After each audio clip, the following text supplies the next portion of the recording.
Assalamualaikum warahmatullahi wabarakatuh to Madam Nisa and everyone. My name is Fatihah binti Cik So from class PA1115A. From this MGT 361 individual presentation, I'm choosing to analyze a current issue in international business. The article I'm referring to is from The Guardian, published on 3rd June 2025. So the title is UK Grow to Slum in 2026 as a Trump tariff hit global trade, say OECD. So, firstly, let's start with article summary. According to this article, the Organization for Economic Cooperation and Development, or OECD, has downgraded the UK's economy forecast. They expect the UK's economy growth to drop to 1.3% in 2025 and just 1.0% in 2026. The main reason, the return of the tariffs under Donald Trump's second administration in the US. These tariffs affect global trade flows and impact economies like the UK, Canada, and Mexico. As a result, international businesses are facing higher costs, disrupted export, and economic uncertainty. Let's continue with key factors from the article. Here are the three main reasons why the UK economy is expected to slow down. First, trade disruption. The new tariff affect UK export like steel, cars, and aluminium. This makes it harder and more expensive to do business with countries like the US, one of the UK's key trading partners. The second is inflation and limited government spending. Inflation remains high in the UK and the government has limited room for fiscal support. This reduces consumer spending and business investment.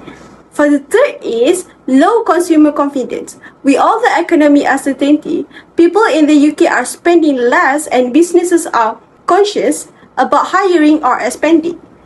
All of this contributes to the UK's weaker economy outlook, as highlighted by the OECD. So, let's continue with international business connection with the example. Now, how does this connect to what we learn in international business? In our course, we study how politics, economy system, and global trade policies affect business decisions.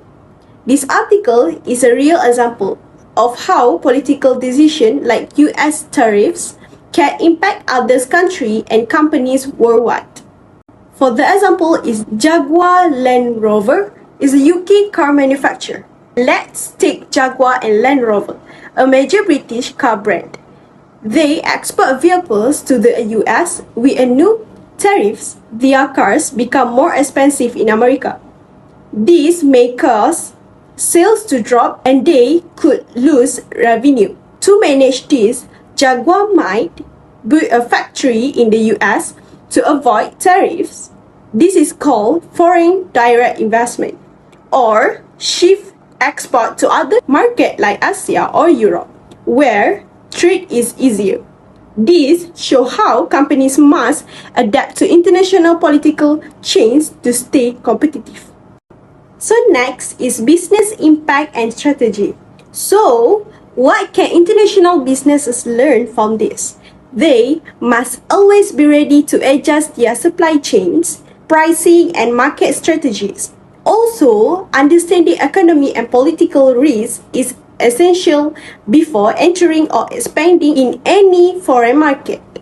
For the UK, this situation may lead to more regional trade with the EU or Asia, and increase pressure on the government to improve domestic economy policy. It's a reminder that international business is not only about selling product globally, but also about dealing with unpredictable trade barriers and policy change. So lastly is the conclusion. To conclude, this article clearly shows how global politics, like US tariffs policy, can affect the economies and businesses in other countries. As international business students, we must be aware of how economic policies, international relations, and trade barriers impact the real world. Thank you for listening to my presentation. I hope this gives you better understanding of international business challenge today. Assalamualaikum and goodbye.